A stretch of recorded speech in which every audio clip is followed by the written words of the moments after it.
How's it going, everybody? King Goonsy here, bringing you a nice deck review today. Today we're going to be reviewing this new Mega Rayquaza EX deck. This time I'm going to be profiling the Dragon one. Alrighty, as you can see here. So let's get started.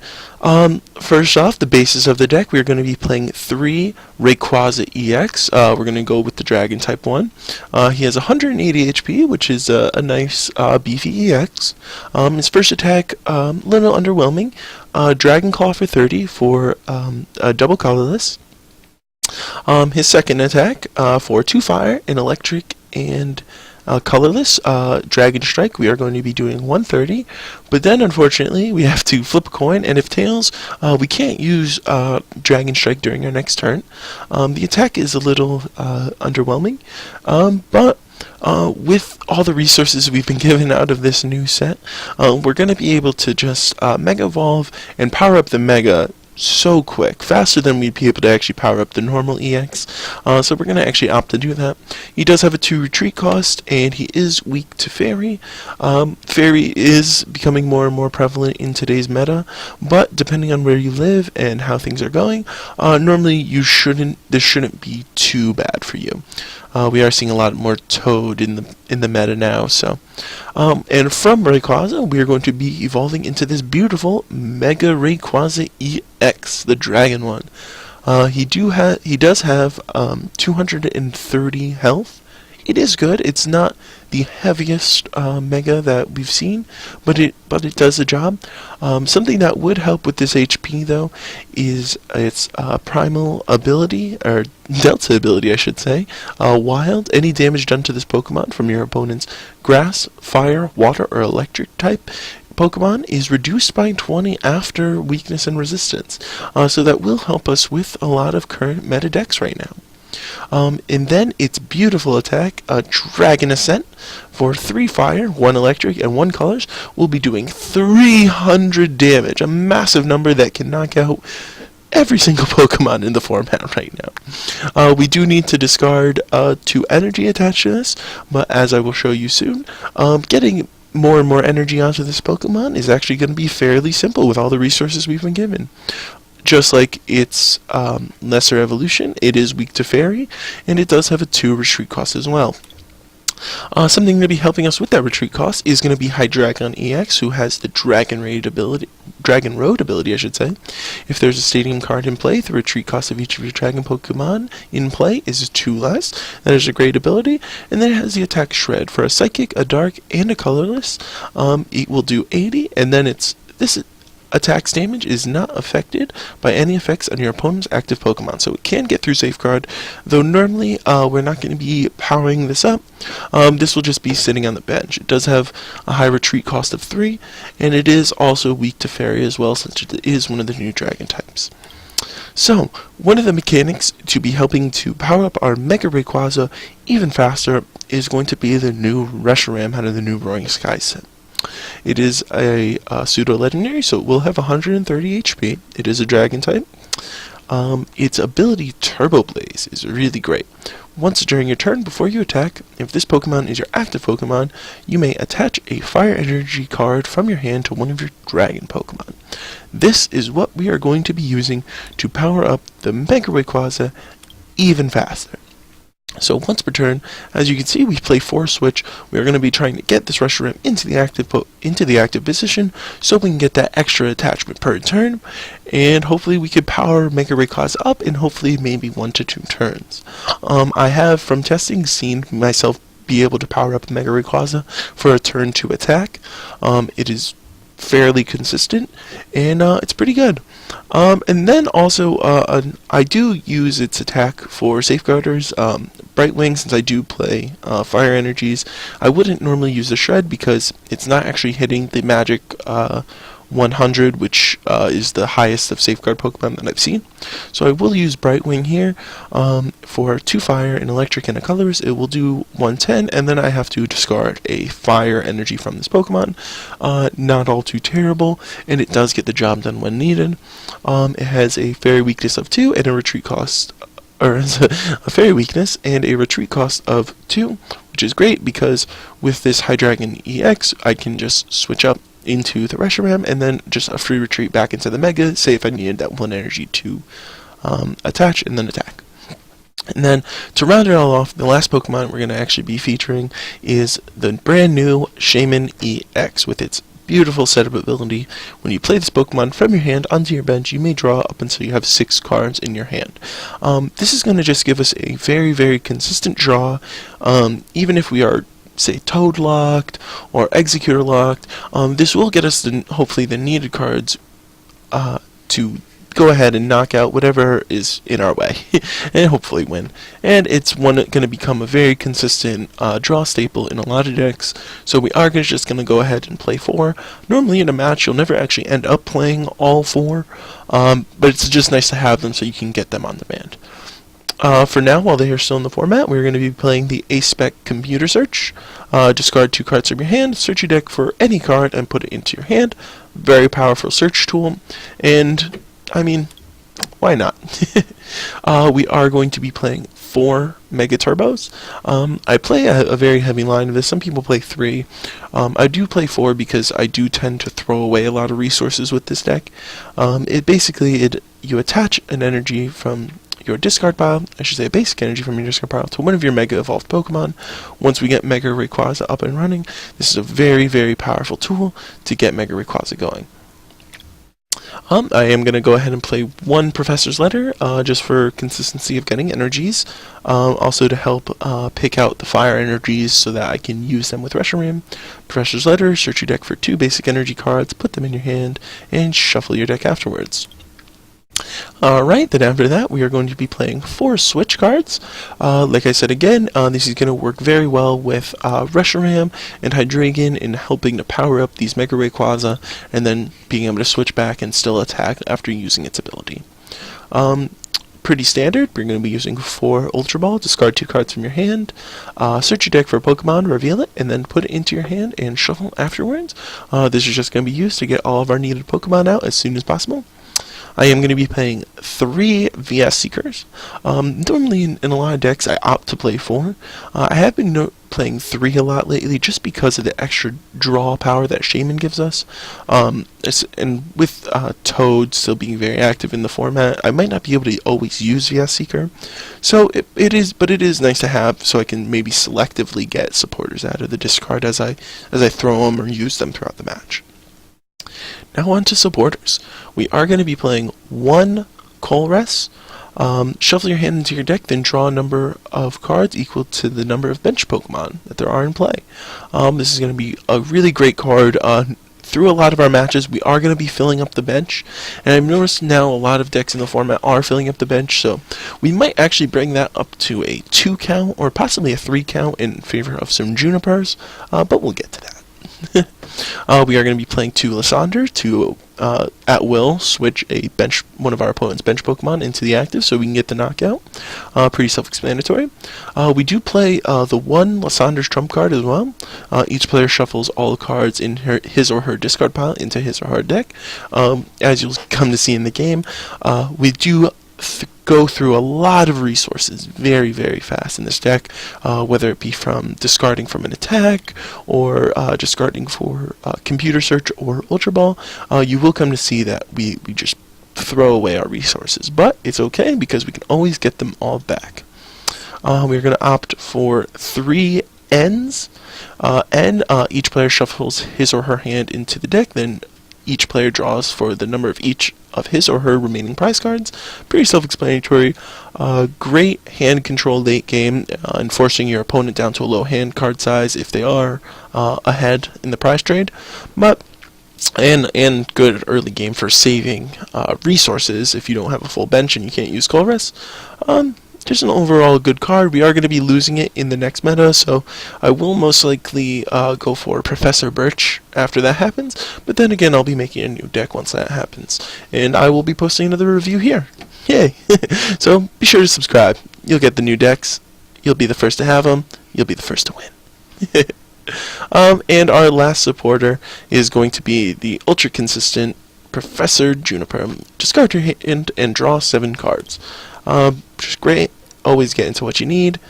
Not always, but for the most part, you'll get what you need off of Juniper. And we're going to be playing 4 of those. Now, for the nitty-gritty stuff, we are going to be playing 2 Scorched Earth, the Stadium card. Once during each player's turn, that player may discard a fire or a fighting energy card from his or her hand. If that player does so, he or she may draw 2 cards.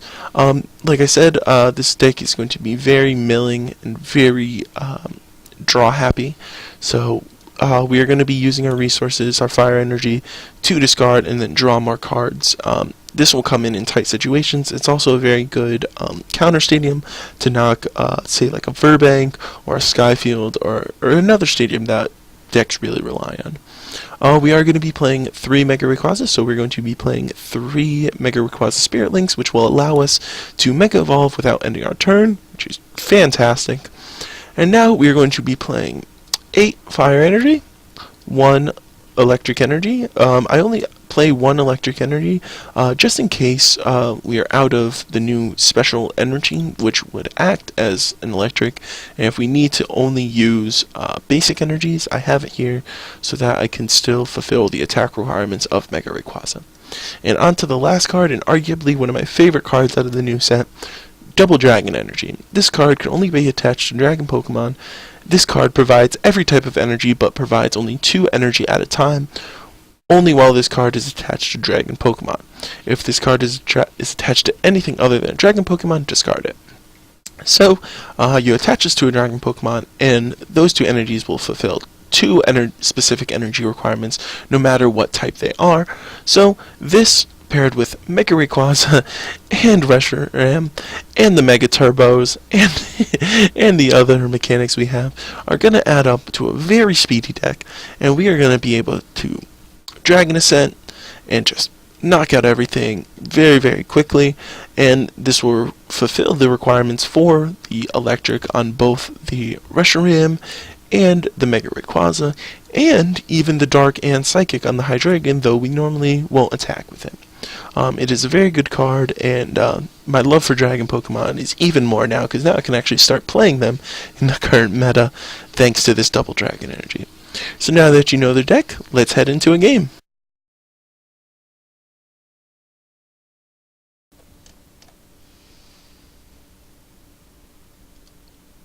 Alrighty, so we do get the coin flip. We are going to go first.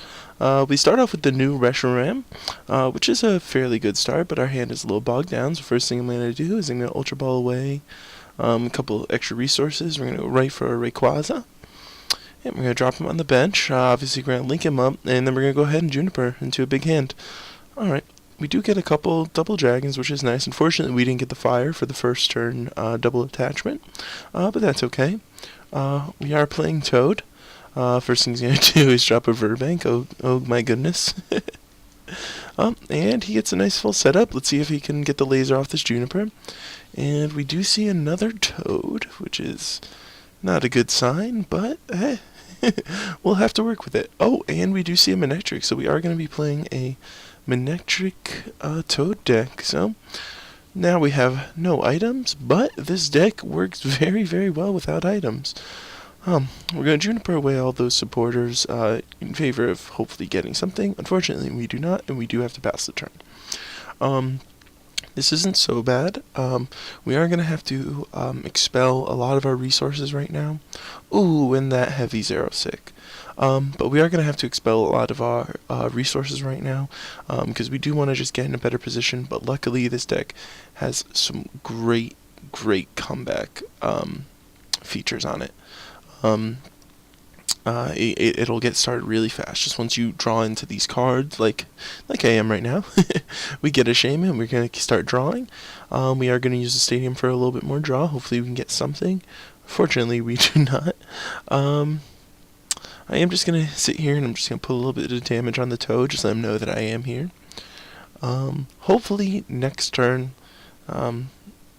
we can get something rolling. Ooh, and we see the laser come out, and of course the sleep flips, and of course it sticks. Just our luck. Thankfully we can replace the stadium, draw into a couple more cards. Alright, we do get a fire. I'm popping out that on Rayquaza. I'm going to bring up this Toad, seeing that he has nothing in hand now. Hopefully we can just stall for a turn. And we do wake up, and let's see if they get anything off the draw. Come on, please pass. You can't see it, but I'm doing. Oh, the gets is for 2. All right. Oh, and a VS Seeker off the Getsus. Ooh, this is pretty good. Pretty good hand off of that draw to 1. So let's see. Most likely he'll go for the Juniper again. Let's see. Oh, he opts for a Colress instead. Probably thinks I'm gonna get the bench. Ooh, and he gets the energy onto Manectric, so he does have a good start. All right, this is the turn, guys. Hopefully we can get something really good going right now. I was wondering whether I should bench the Shaman in favor of getting some more cards. I do have a lot of resources in the discard pile right now. Not sure whether or not I want to trump card. I am going to go ahead and drop the Shaman right now just to draw up. We do get the Dragon Energy. Great. So now I can get that one shot, and we can get the switch since he has not item locked us. So this is great. Oh, I'm going to opt for the free retreat.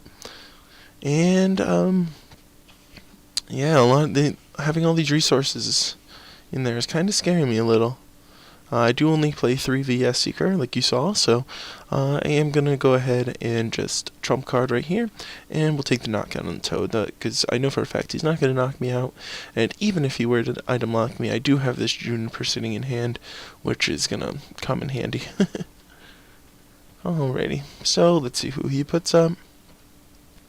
Is he going to go for the lock, or is he just going to go for pure damage output right here? Alrighty, he is going to opt for the lock. Oh, and he's going to get a big Colress because I did happen to fill my bench. He's going to go in for 6. He does have the Spirit Link on the Manectric. So, we're most likely going to be seeing a Mega soon. Oh, we got a Hyper Gear on our other Rayquaza, but that's okay. Most likely, if it comes down to it, and I do need a second Rayquaza, I'm going to just power up the one with the double Dragon Energy that's sitting on our bench. Ooh, and he drops a Jirachi, a nice easy target, but then again, this deck doesn't really have any mid-range attackers. Most of the attackers, well, the only attacker in this deck really is the Mega Rayquaza. I do happen to use Reshiram a lot against Safeguarders. I would use Rayquaza's second attack. I just don't like the inconsistency of the coin flip and then not being able to use it a second time. So I do mostly just stick to the Mega and then the Reshiram when it is needed. So I am just going to come and bring up this other Rayquaza EX, give him another little hit since I can't actually get the Mega off, and just put a little damage on him, put the pressure. If I needed to, I can use normal Rayquaza EX's second ability to get the knockout. Alright, so we are going to see him do a nice little acrobat here. Hopefully he doesn't get anything that he needs. As it looks right now, he's probably going to be bringing up he's probably going to stick with the Seismitoad and not bring up the Manectric, but he could bring up the Manectric right now to get the knockout, and that is what he is going to choose to do, also while ending me down to 2. This is going to allow me, though, to play the Mega Turbo and the Switch in my hand, since he's not going to be locking me out of items, and hopefully I can get a nice knockout off of this turn. So, let's see here. I am going to just go ahead and place the other normal Rayquaza EX up, knowing that I do have the free retreat with the Hydreigon. I will go ahead here and bring up the Jirachi to stall since I didn't get anything off of that hand, and I'll just go ahead and end my turn right here. Most likely he is going to have an energy or some type of switching card in hand to bring back one of those. Oh, and here it is. He's going to go switch into Seismitoad, and he'll most likely have the DCE to continue locking me, just because, you know, that's how all the Toad decks work. They just have this infinite luck. And we see it here. So I am going to be locked out of items this turn, but that is okay because I was able to get the energy on the Mega. So now I can just do a hand attach and a free retreat, and I can get the knockout here. I'm going to now be up 2 prize cards to 3, and I'm going to be in a very good position. He doesn't have a Toad on the bench waiting to be powered up. So if he did want to lock me again, he would have to hard retreat. Hopefully, best case scenario, he can attack with Manectric, and then next turn we can use our Turbo, and then VS Seeker into a supporter for what I would hopefully be a 1-turn attachment, and then we could just get a knockout on EX right here. He is going to go into a Juniper, so he does have a lot of resources now. Let's see if he can pull off some magic. Oh, and he does not get the sleep flip off of the hypnotoxic laser. That is a very good sign. Oh, and he's going to go ahead and attack, so let's see. Oh, and we get the turbo off the top deck, and we are going to be able to go ahead and win right here. Alrighty guys, thanks for tuning in. It's been a great deck. This is so much fun. If you really like it, please subscribe. I'm going to be posting more of these videos, and I'll be giving you guys more deck reviews in the future. My name is Goonsy, and thanks for tuning in.